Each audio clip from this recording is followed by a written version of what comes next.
Thanks so much for the introduction and for the invitation. I'm really happy to speak to this group. My normal research is mostly about decision theory, and I've been particularly interested in the problem of risk aversion. And what this work in progress is an attempt to say something interesting about debates in about the design of artificial agents. But I'm relatively new to those debates. I'm trying to contribute something from the perspective of decision theory. And as I said, it's very much work in progress. So I'm really interested in hearing your questions and comments. At the end of this, perhaps I should say I'm genuinely puzzled about some of the problems that I'm going to look at. So I'm interested in constructive debate about it. So I've called the paper the moral proxy problem, and mainly what it's about is the question of whether artificial agents should be programmed to be risk neutral, or rather whether we should allow them to be risk averse in certain circumstances. And it turns out that this has to do to some extent with a framing question which arises because it's not entirely clear whether we should think of artificial agents as moral proxies for low-level agents like individual users of artificial agents, so making decisions on behalf of them, or as moral proxies for higher-level agents such as the designers of the artificial agents or regulators representing society at large. And it turns out that the question of whether we should allow for risk aversion in the design of artificial agents depends to some extent on our answer to this question. So it has particular moral, practical relevance, this framing question in the context of risk. Okay, so to start, just a few words about what I mean by artificial agents and to frame the problem. So by artificial agents, I mean entities that don't just process information, but make decisions. So in that sense, they are agents. They don't just form cognitive attitudes, but make choices as well. They are artificial in that they are artifacts built by humans. And I have a weak notion of autonomy in mind here. So they don't have continuous human input. And moreover, the information on the basis of which they make choices isn't just what the programmer put into the agent, but rather they go on and collect information themselves. So one example that has gotten disproportionate attention by philosophers is the example of self-driving cars. So they use advanced sensor technology to perceive things about their surroundings and make predictions about how objects in their vicinity are going to move, and then make decisions about how to move itself. But there are lots of other interesting artificial agents. One that's actually used quite a bit more already are artificial trading agents that perform trading operations in markets. There are nurse bots that are being developed, or even robot teachers. So we can think of all of these as making decisions and collecting information in their surroundings, responding to them. And the ambition with these artificial agents is to make decisions roughly as good or better than those that humans would make. So we would only use them if we can, if it is cheaper or saves us time to have an artificial agent perform something that normally a human agent would perform. And for that to be the case, they would have to make decisions roughly as good as humans. Or in some cases, the ambition is that they make better decisions. So the ambition with self-driving cars is to some extent that they drive more safely than human agents would. Now, a challenge that has received a lot of attention from moral philosophers is how to program these agents to make moral choices, because many artificial agents will have to make morally difficult, morally significant choices. There's a fairly large literature already looking at scenarios that look a bit like traditional trolley problems for self-driving cars. But it's been pointed out that, of course, artificial agents face morally significant choices in much more mundane situations as well. Self-driving cars have to make trade-offs between safety and mobility, for instance, or a nurse bot has to make decisions that impact patients' health. Robot teachers are going to be given children into their care. So a lot of the more mundane choices these artificial agents make are going to be morally significant, So how should we program them to make moral choices? And the observation that is the more specific starting point for my talk is that many of these morally significant choices are actually going to be made under conditions of uncertainty as well, where we don't know for sure what the consequences of a particular choice made by an artificial agent is going to be. And the artificial agent itself can only determine probabilistically what's going to happen if it chooses in a particular way. So I'm going to look at cases where we can, or the artificial agent can assign probabilities, but doesn't know for certain what's going to happen if it makes a particular choice. And the specific question I'm interested in is how should they be designed to make choices under this kind of uncertainty? And in particular, should they be programmed to be risk neutral or not? Well, I'll say in a little bit more precisely in a moment what I mean by risk neutrality. So what I want to argue for the rest of this talk are mainly two things. So I want to start by making a point about standard approaches to the design of artificial agents under the conditions of uncertainty. And that is that the standard approach to the design of artificial agents, as I understand it, implies risk neutrality regarding values or goal satisfaction. But in fact, risk aversion is neither intuitively irrational nor intuitively always immoral. And in fact, it's common in human agents. And so what follows from this is that if we design artificial agents in this risk neutral way, that is actually a substantial commitment, and it will mean that artificial agents will act substantially differently from even what considered human judgment would say. So this won't be an instance of an artificial agent acting differently from a human because they make a better decision. It will be a substantively different decision when the human moral judgment could have been a permissible choice. So that's the first point. And the second one is the moral proxy problem more specifically. So we can understand artificial agents as moral proxies for human agents. So they choose on behalf of human agents pursuing their interests. But we need to decide whether they're moral proxies for low-level agents, such as individual users, or high-level agents, such as designers and distributors, for instance. And in the context of uncertainty, I'm going to argue that this is special practical relevance. And that's because moral proxies, sorry, there's something in the way here. That's because moral proxies for low-level agents might need to be risk-averse in the individual choices that they face, whereas moral proxies for high-level agents should be risk-neutral in individual choices, because this has almost certainly better outcomes in the aggregate. So there's a practical relevance to this, to the solution to the moral proxy problem in this context. And I'm going to just present some preliminary thoughts on addressing this problem, but will suggest that each of them comes with sacrifices. So in that sense, at least, it's important to realize that there is this problem, and it's a hard one. Okay, so I'll start with a point about the observation about the standard approach to the programming of artificial agents in contexts of uncertainty. So the orthodox theory of choice under uncertainty that will be familiar to economists as well is expected utility theory. And it's also the theory that designers of artificial agents eventually aim to implement as a theory of choice for artificial agents under uncertainty. And moral philosophers also often defer to this theory when it comes to conditions of uncertainty. So here's just a simple statement of expected utility theory. So it says that agents ought to choose an act with maximum expected utility. And the following formula gives you the expected utility of an act A. So we think of an act as leading to various potential outcomes.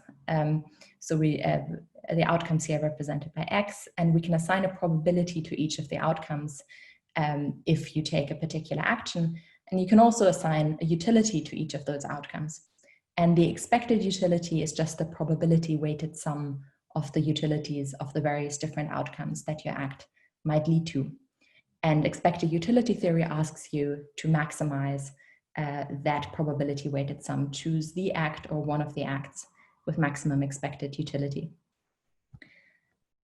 There's some worries about the application of expected utility theory in the design of autonomous artificial agents. The first one that's discussed quite a bit already in this literature has to do with the insensitivity of expected utility theory to how ex-ante risks are distributed between people when we're imposing risks on other people. So for instance, suppose that you have to decide between two people who have to perform some unpleasant task.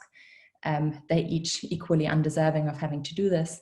Expected utility theory would have you be indifferent between choosing one definite person to do the task or flipping a coin and thus giving each of them an equal chance of getting out of this unpleasant task. So there seems to be something attractive about equalizing ex-ante risks of harm between people, but expected utility theory is insensitive to that. And this is something that contractualists in particular have been worried about. But I'm interested in a different problem here, so I'll try and, as much as possible, abstract away from the first kind of problem, although it's something that we can, the interactions between them is something we can potentially discuss in the Q&A. The potential problem that I'm more interested in is the following. So expected utility theory has been controversial, in particular in recent years, at least under one common interpretation, and I show why I'm saying this in a moment. Controversial because it implies risk neutrality in the pursuit of goals and values and rules out what we'll call pure risk aversion. Okay, so let me explain this point. So what is risk aversion? Roughly, risk aversion in the attainment of some good manifests in choosing an option with a lower expectation of that good, because the potential spread of because the potential outcomes are less spread out. So because you have a better sense of what's going to happen, if you pick a safer option, you're willing to give up some expected value. So one simple example of this is choosing a sure £100 over a 50% chance of receiving £300. So the monetary value of the 50% chance of receiving £300 is 150, so that's higher, but you might nevertheless choose the certain £100 because you get it for sure. So this is a simple example of risk aversion. So I mentioned that there's a problem with risk aversion in expected utility theory, but the economists in particular might straight away think that, well, there is a way expected utility theory can capture risk aversion, namely through decreasing marginal utility in the good. So to have decreasing marginal utility in money, for instance, means that the more money you already have, the less additional utility you get from the next unit. And if you allow for this, then you can allow for risk aversion. So this is just a simple example. Suppose that the utility from money is given by the square root of money. So you can see this in this graph. Then you, from the sure £100, you get utility 10. Now with this function, it's the case that the additional utility you would get from moving from 100 to 300 is just 7.32, whereas the utility that you would lose from going from 100 to 0 is 10. So that utility difference is actually bigger, even though the monetary difference is smaller. And what this means is that the expected utility of the gamble can actually be lower than the expected utility of the safe value, even though the expected monetary value is higher. So in this case, the expected utility of the gamble is 8.66, whereas the expected utility of the safe choice is 10. So expected utility theory in this sense can capture risk aversion. But whether this actually adequately captures ordinary risk aversion depends in part on what we understand utility to be. And there are two common understandings of utility in the literature. One is a substantive understanding, which takes utility to be a cardinal measure of degrees of goal satisfaction or a cardinal measure of value.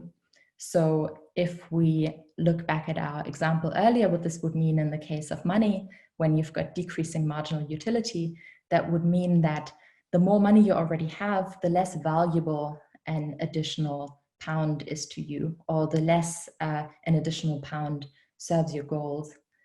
So you'd have to interpret it in that way. And so when you actually value money in this decreasing way, then you can explain risk aversion. But what you can't explain is what we'll call pure risk aversion, which goes beyond that. So what expected utility theory under this interpretation now rules out is risk aversion with regard to value or goal satisfaction itself. So if utility just is a cardinal measure of value or goal satisfaction, then you can't have decreasing marginal utility in value or goal satisfaction. You have to maximize the expectation of value. And so you can't be risk averse with regard to value or degrees of goal satisfaction itself. And so what this means in the monetary gamble example, for instance, if it were the case that actually you value each pound the same, so you don't have decreasing marginal value that you get from money, in fact, you value money linearly, expected utility theory wouldn't let you be risk averse. So it rules out pure risk aversion, which is risk aversion with regard to value or goal satisfaction itself.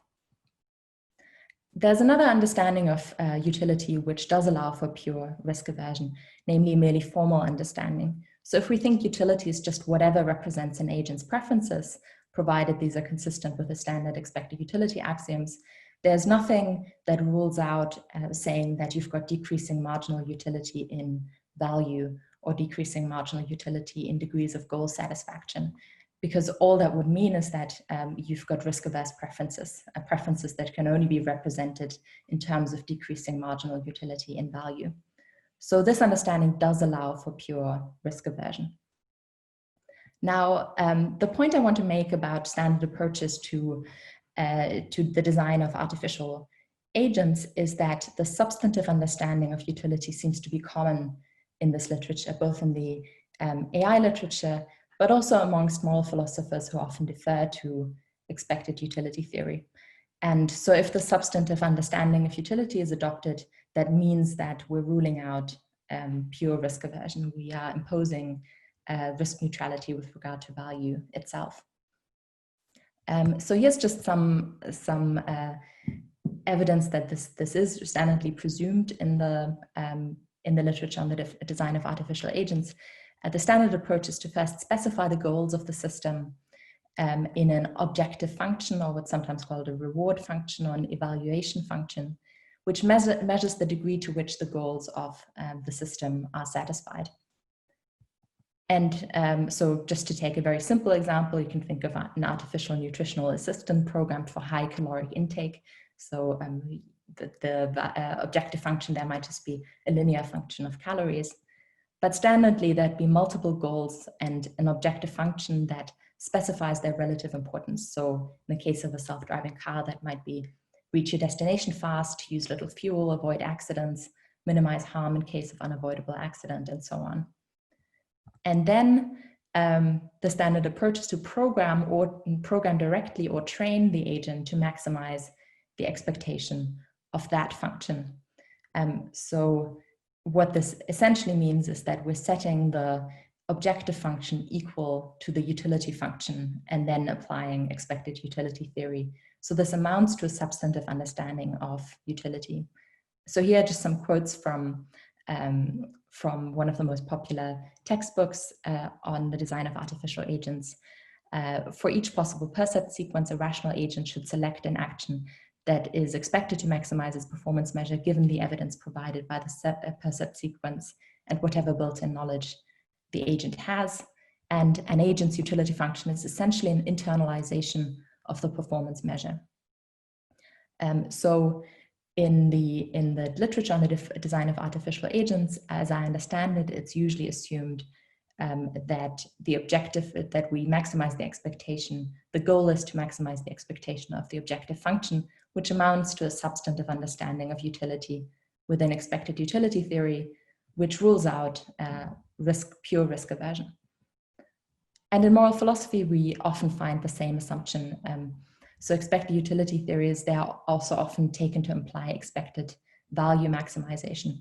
There are lots of examples of this here, just two that in the debate on the design of artificial agents specifically that make this expected value maximization assumption.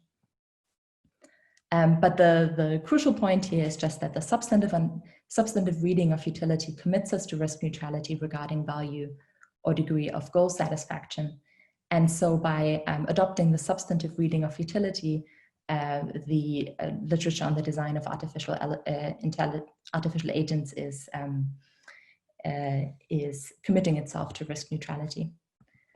Yet, intuitively, such risk neutrality is neither rationally nor morally required. So I'll present some examples that are designed to bring out this intuition. They're going to be highly stylized examples because the best way to bring out this intuition is to have an example where the objective function measuring degrees of goal satisfaction or value is intuitively linear. And then if it's intuitively nevertheless permissible to be risk averse, then that would be an example of pure risk aversion. So I'll present a few examples like that of situations that might in a more complex way be faced by artificial agents. But maybe it'd be good to just point out at this point that it's also accepted by various, or has been accepted in the past by various moral philosophers, that risk neutrality is not rationally or morally required. So just think about Rawls's position on how somebody should choose behind the veil of ignorance that is substantively risk averse to quite an extreme extent.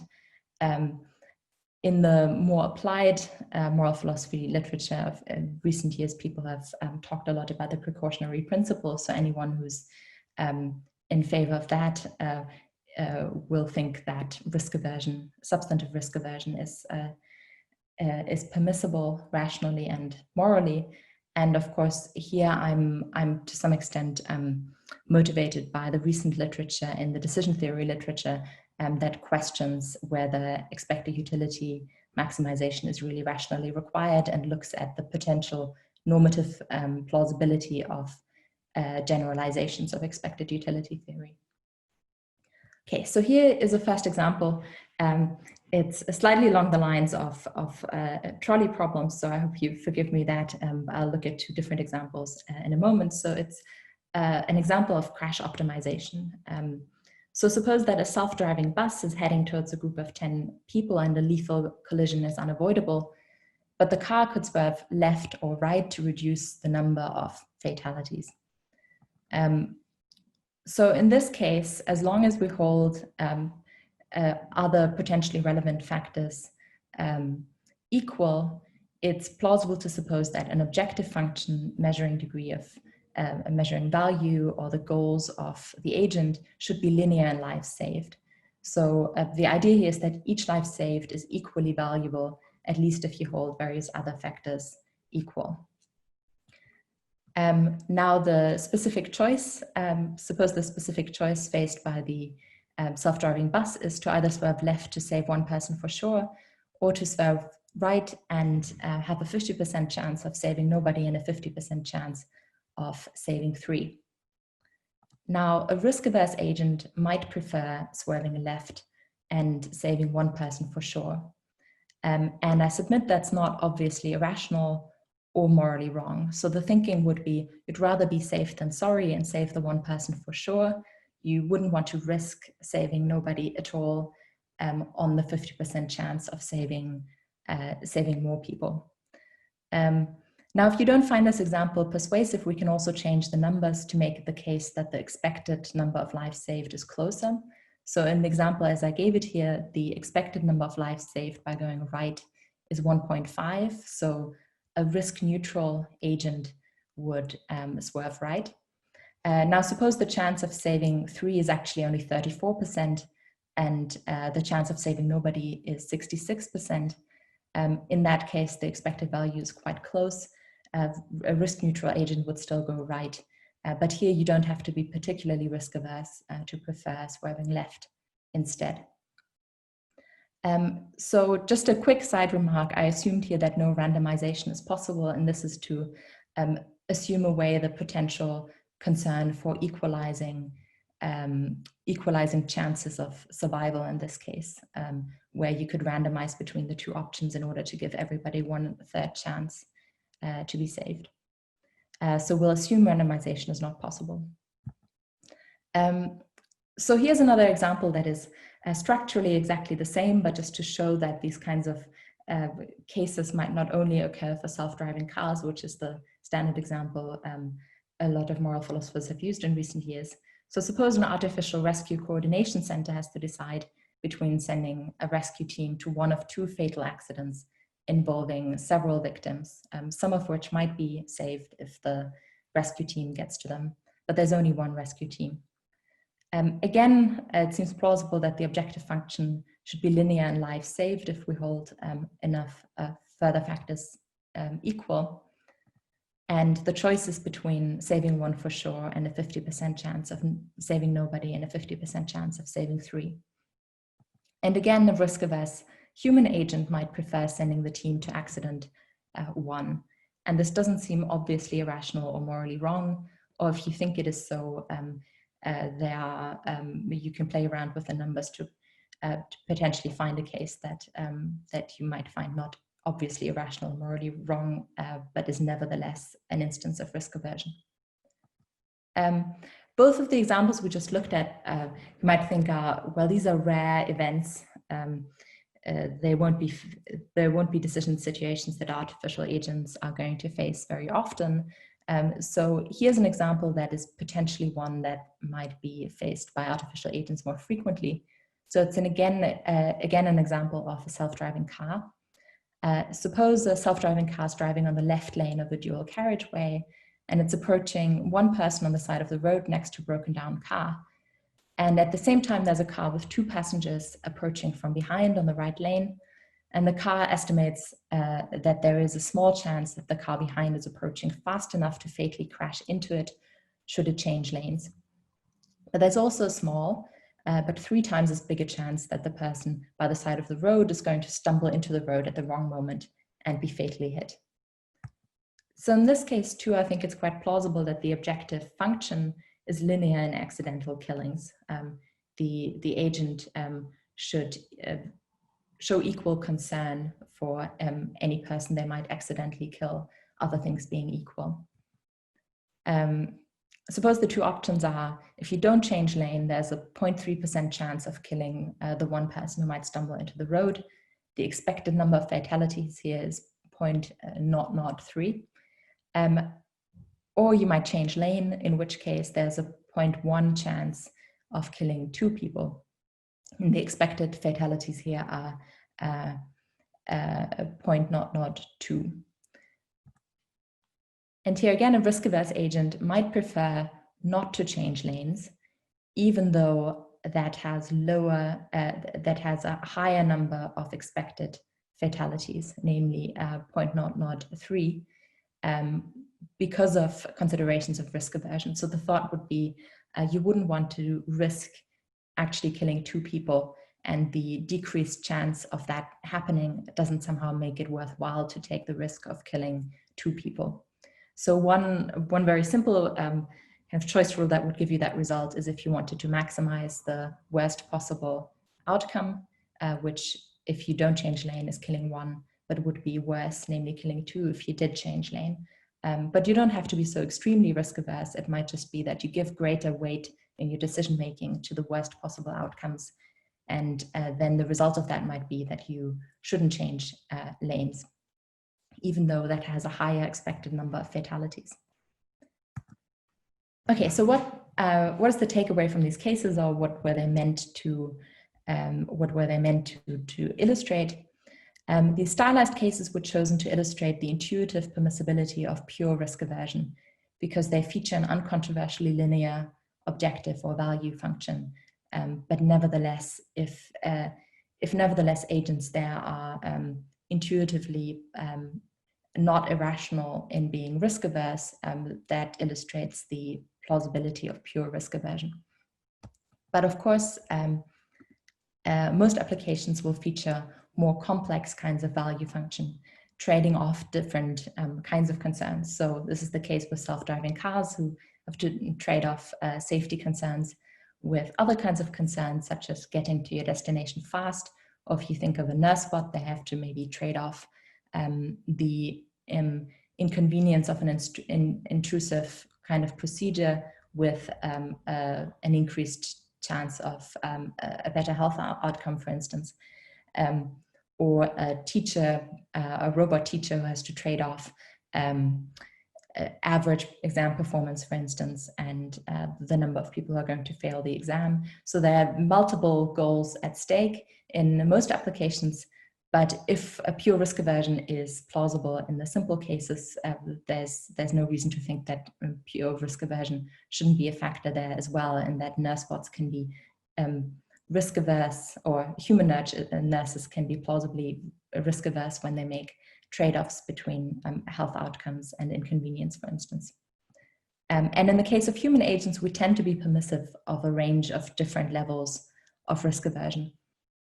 And under the formal interpretation, expected utility theory can capture this through decreasing marginal utility and value. And alternatives to expected utility theory, such as, for instance, Bouchard's risk-weighted expected utility theory that's been quite popular in recent years, can also capture such pure risk aversion. And so if artificial agents were programmed to be always risk neutral, this would mean that they act substantively differently from how many human agents would permissibly act in the same kinds of circumstances. And design that allows for risk aversion has the potential to more closely emulate considered human judgment about individual cases. So by adopting the substantive understanding of utility and implementing expected utility theory, we're making a choice to design artificial agents to act in a particular way that might make them act substantively differently from considered human moral judgment. So this is the first more technical point that I wanted to make in this talk. To move on to, or to use this to motivate what I'll call the moral proxy problem, note that it's not entirely clear whether framing things in terms of human judgment about individual cases is actually the right way to look at, is the right way to frame decisions about how to design artificial agents. So the scenarios, like the ones that we looked at, are currently faced repeatedly by different human agents, or at least in more complex versions of those problems. And in the future, they're going to be faced repeatedly by artificial agents. So consider now the following compound gamble, which looks at many of those kinds of decisions all at once. So the first one is to decide at once on 100 independent instances of case 1, the unavoidable crash, and case 2, artificial rescue coordination center. And suppose that in all of those instances, the same choice is going to be made.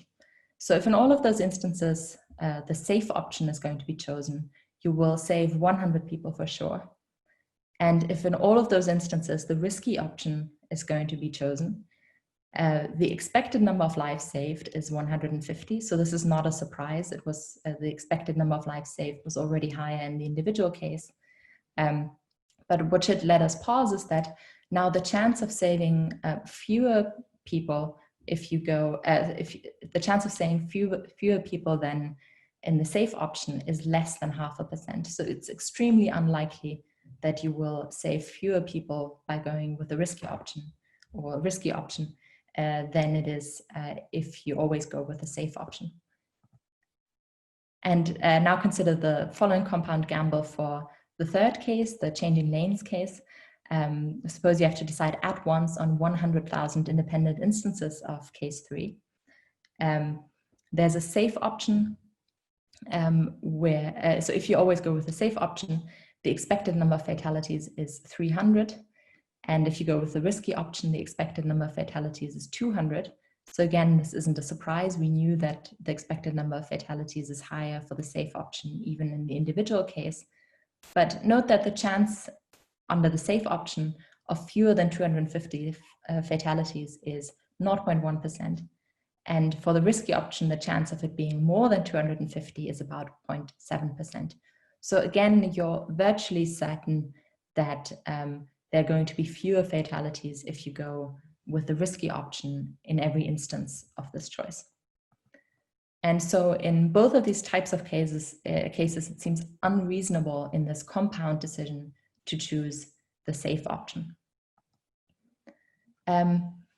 So what does this show us? Well, human agents don't normally face such a compound decision directly. They, at most, hopefully most people will face the first kind of choice once in their life. Most people will never face it. The second kind of choice, more people might face, but not 100,000 times. So human agents normally don't face this kind of compound gamble. So it's not clear what the significance of considering this compound gamble is for individual agents, in particular because your individual choice is independent both in terms of value and in terms of probabilities from the choices of anybody else. But here's where the significance of artificial agent design comes in. We can think of the designers of artificial agents as facing decisions of this type. They, when they make design decisions about many agents who might find themselves in those kinds of choice scenarios. So de facto, the consequences of their design decisions will be the consequences of this compound choice. So now we face a kind of framing problem. What is the right way to look at these kinds of choices, the right way to frame them in order to decide how these agents should be designed? And it's a framing decision that has to do with the choice of agential perspective. So this is an important but actually often neglected question in the framing of decision problems. So the question of agency, which matters for the scope of the decision problem. When an individual human driver or an individual emergency rescue coordinator faces the choices that we've just discussed, the question of agency is clear. So given the consequences of our choice are independent in terms of probabilities and the values at stake from those of other drivers or coordinators, it seems plausible that she can simply consider them in isolation. So how you choose in this case is not going to affect how any other cases pan out, and it's not going to make change the probabilities in any other similar kind of situations. So, and then as we've seen earlier, for these individual agents, risk aversion seems permissible. However, the question of agency is complicated when artificial agents replace human drivers or coordinators. As I want to argue, the context of risk makes this issue, in this case, practically important. So we're ready now to state the moral proxy problem. So the thought here is that artificial agents are designed to serve human interests and make decisions on behalf of humans. And in that sense, we can think of them as moral proxies for human agents. And I'm taking this terminology from a paper by Miller. And in any given context now, we can ask, who are they actually moral proxies for? And there might be several potential plausible answers to this question. What's important for us are two different types of answers to this question. One would say that they are moral proxies for what I call low-level agents, which are the users of individual artificial agents or individual human agents whose choices are being replaced by an artificial agents. So for instance, owners of self-driving cars, a local authority using an artificial rescue coordinator, and so on. And high-level agents, which are those who are in a position to control the choice behavior of many artificial agents, such as designers of artificial agents or regulators representing society at large. So we have to make a choice of who artificial agents are moral proxies for. And perhaps just as a side note here, in many potential areas of introduction of artificial agents, prior to the introduction, there's actually limited higher level control over individual human choices, for instance, through legislation. So this is certainly the case for self-driving cars replacing human drivers and the problem of crash optimization. There's only a limited extent to which a legislator can influence how humans make these kinds of choices. And in our case, there's also no obvious collective action problem in the sense that there's a conflict of interest between people who are find themselves in a strategic situation of interaction, because there's this independence between the individual instances of risky choices, and because we can actually think of all agents sharing the same interest in trying to minimize fatalities, for instance. And in those cases, it's really only technology that seems to make high-level agents potentially relevant, that now this high-level framing is one salient way of looking at the decision problem. And so to come to the practical importance of the moral proxy problem in the context of risk, the thought here is that moral proxies for low-level agents may need to be risk-averse in our cases. And this is because human agents are often risk-averse. So in order for artificial agents to be moral proxies for individual agents, there are basically two approaches that we might take here. One is to just allow personalization of the values and levels of risk aversion that you might input into an artificial agents, or we might look at what typical human agents considered moral judgment is about a particular kind of case. And here again, we might get a risk-averse kind of answer. So moral proxies for low-level agents may need to be risk-averse in our cases. High-level agents, however, face the compound perspective. And so their moral proxies should not display risk aversion in individual choices, because for them, the almost certain worse outcomes of allowing low-level risk aversion becomes important. Okay, so in the following, I just want to point to a few considerations that we might point to in trying to make a decision about who artificial agents should be moral proxies for, but this is very preliminary. So I just want to go through some of the considerations that I found in the literature. First, I want to point out that when it comes to thinking of artificial agents as moral proxies for low-level agents, this is actually something that is implicitly assumed by a variety of positions we find in related debates on the design of artificial agents. So in much of the literature on moral dilemmas for artificial agents in the moral philosophy literature, there's just an assumption that we can conclude fairly directly from our moral judgments about individual dilemma situations, such as the ones that we just looked at, to how artificial agents should handle them. And I think this often just stems from an unthinking acceptance of artificial agents as low-level moral proxies. And so for those people, what I think my argument shows is that there are substantive implications for the handling of risk to this unthinking acceptance of the low-level perspective. Those who argue for personalizable ethics settings also standardly assume a low-level framing and assume artificial agents are low-level moral proxies. So anything that's, so we might look to arguments in favor of personalizable ethics settings to see whether they work as arguments in favor of low-level framing. Just one side note to note here is that the examples we discussed here should move these proponents to include adjustable risk aversion settings, which is actually something that's not usually done. So we often find the substantive interpretation of expected utility theory proposed as well by those who are proposing personalizable ethics settings. So what my argument would imply here is that this might be something to consider for those who are arguing for personalizable ethics settings. And lastly, there's a low-level solution to what's sometimes called the responsibility gap, which seems to assume low-level moral proxies. So the responsibility gap is the worry that when artificial agents cause harm, that there might be nobody to hold responsible, especially when we find ourselves in a situation where artificial agents aren't advanced enough for us to consider them as moral agents in their own right. Who else should we hold responsible?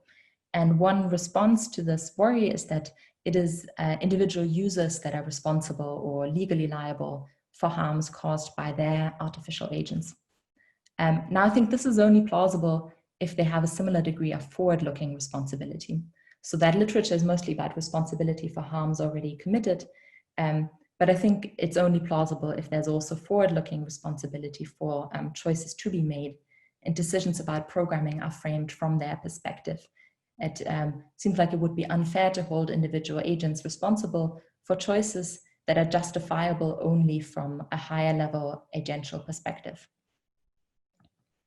Okay, so those were some positions that that are defended in the literature that seem to assume a low-level framing. What can we say in terms of more positive considerations in favor of the low-level framing? Well, when we look at arguments in favor of personalizable ethics settings, one claim that's often made is that it would be paternalistic for moral programming to be imposed by designers or other high-level agents, that would be paternalistic towards the users of artificial agents.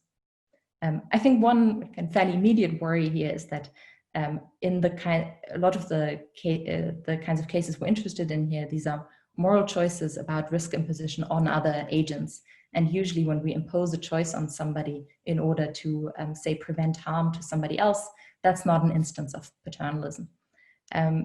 But I think that might be a little bit too quick here, because if, as I've tried to show with the examples earlier, it is the case that there's some moral and rational leeway when it comes to levels of risk aversion, there might be room here for a kind of paternalism that comes from imposing a specific attitude to risk that is different from the one that an individual human agent would have had, and that is being imposed on them.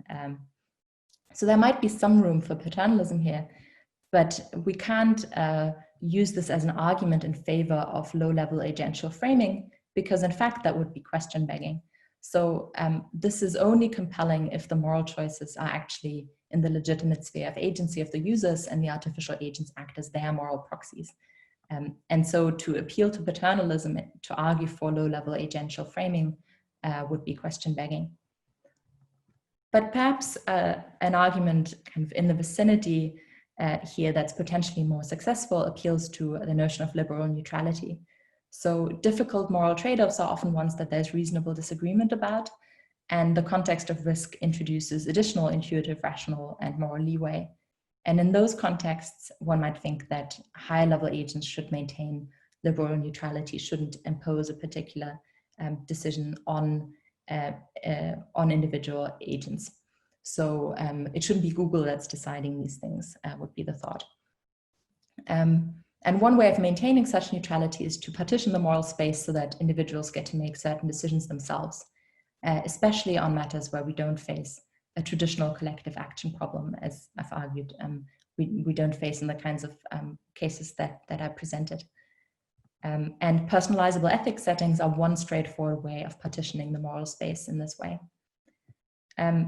A few more hand-wavy remarks that might point in the direction of low-level agential framing is an appeal to some sense of moral closeness. So users are in various senses morally closer to the potentially harmful effects of the actions of artificial agents. They make the final decision of whether to deploy the agent. Their lives might also be at stake. So they weren't in the cases I looked at, but they might be in others. They more closely observe the potentially harmful events that, and will have to live with a memory of these events. And we might want them to generally maintain responsible oversight of the operations of the artificial agents. And I think all of this will point to at least individual users feeling more responsible for the choices that are made by artificial agents that they own. Though it's unclear whether this points to actual responsibility on the part of individual users. So these were some considerations in favor of low-level agential framing. What might we say for high-level agential framing? I think the intuitive case here is that, as a matter of fact, decisions that programmers and those regulators, sorry, I've lost my slides. So as a matter of fact, the decisions that programmers make determine many lower level choices. And in that sense, they're facing the compound choice. And in that compound choice, as we've seen, the almost certainly worse aggregate outcome of allowing lower level risk aversion appears decisive. And so given that, as a matter of fact, those really are the consequences of certain design decisions, designers of artificial agents, in order for artificial agents to be designed as moral proxies for individual agents, which might need to be risk averse, designers would have to abstract away from this, from the fact that these design decisions might have almost certainly worse aggregate outcomes. And I think that might just be a very hard thing to do. There are also some independent reasons for conducting what's sometimes called a systems level analysis, looking at things from the higher level perspective, which is that considerations has to be given to how artificial agents interact with each other. I think this is, again, particularly obvious in the case of self-driving cars, and there are many different self-driving cars on the road. We have to somehow manage how they interact with each other. And so for those decisions, at least, we have to adopt a kind of high level perspective. And so it seems apt to also adapt it for other consequences of the behavior of artificial agents. And moreover, there's a potential for genuine collective action problems when ethics settings are personalizable. Here the concern is mostly about ethics settings where you can give the lives of the passengers in your car additional weight or give priority to yourself. And there might be, we might be in a situation where everybody has an interest to do that, but that has worse consequences on the aggregate. And again, this might push us to a perspective, to a more high-level perspective. There's also a high-level solution to the responsibility gap, which says that that we find backward-looking responsibility for harms at the level of high-level agents. And if this view is attractive, it makes it plausible to find forward-looking responsibility at that level of agency as well. So again, the thought would be that it's unfair to hold high-level agents responsible for choices that are only justifiable from the lower-level perspective. And one potential argument for high-level responsibility for harms caused that has been made in this literature is appeal to moral luck. So the thought here is that whether individual artificial agents ever find themselves in situations where they have to cause harm, it's in part down to luck. So it may seem then unfair to hold their users responsible, but not others who employed the artificial agents in exactly the same way.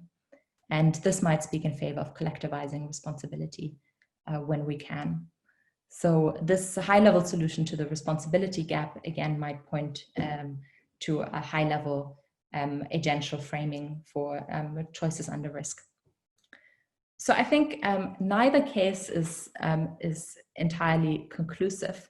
And in these kinds of situations where it's unclear how to attribute responsibility or agency, there's often a kind of move made that points to distributed agency. So we're just saying, well, to some extent, there's agency at the lower level, and there's also agency at the higher level.